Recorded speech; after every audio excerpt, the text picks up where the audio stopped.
సిందా బోనాల పండుగ నా తెలంగాణ నా తెలంగాణ కాట్రావుల ఆట నా తెలంగాణ నా తెలంగాణ బోనాల పండుగ నా తెలంగాణ నా తెలంగాణ కాట్రావుల ఆట నా తెలంగాణ నా తెలంగాణ కాట్రావుల ఆట నా తెలంగాణ నా తెలంగాణ శివసత్తుల ఆట నా తెలంగాణ నా తెలంగాణ నాగేటి సాల్లల్ల నా తెలంగాణ నా తెలంగాణ నవ్వేటి బతుకుళ్ళు నా తెలంగాణ నా తెలంగాణ బోనాల పండుగ తెలంగాణ సంస్కృతికి కొండ గుర్తు.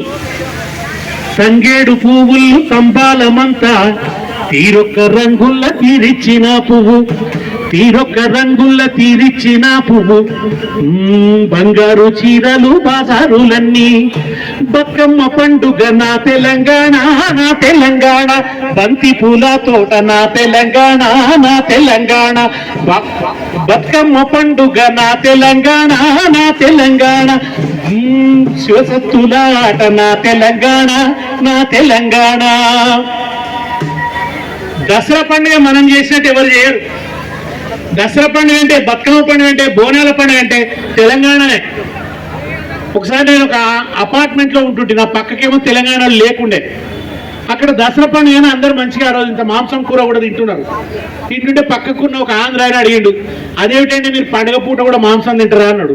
అంటే పక్కకున్న ముసలాయన చెప్పిండు, నీకేమెరకనా మా తెలంగాణలో దసరా పండుగ నాడు కంచంలో బొక్కి ఎగితే కాశీలో గంటి ఎగినట్టు అని చెప్పిండు ఆయన. కంచంలో బొక్క చప్పుడు అయితే కాశీలో గంట చప్పుడు అయినంత అన్నాడు. ఈ బోనాల పండుగ అనేది కొన్ని వేల సంవత్సరాల చరిత్ర కలిగినటువంటి పండుగ. కాకతీయుల కాలంలో జాయపాని ఒక పుస్తకం రాసిండు, ఆయన నృత్యరత్నావళి అని పుస్తకం రాసిండు.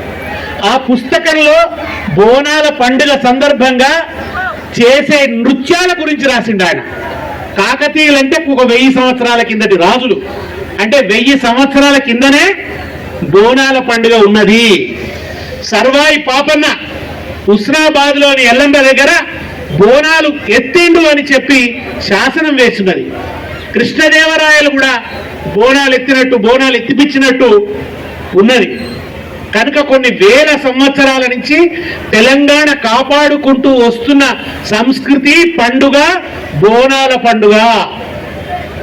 అమ్మవారు భువనం మోస్తుంది నెత్తి మీద, అమ్మవారు త్రిభువనాలను మోస్తుంది, 3 లోకాలను మోస్తుంది. అమ్మవారు భువనం మోసినట్టే అమ్మవారు లాంటి తెలంగాణ తల్లులు, తెలంగాణ స్త్రీలు నెత్తి మీద బోనం మోస్తారు. ఆషాఢ మాసం వచ్చిందంటే తెలంగాణలో బోనాల సందడి. ఏ తల్లిని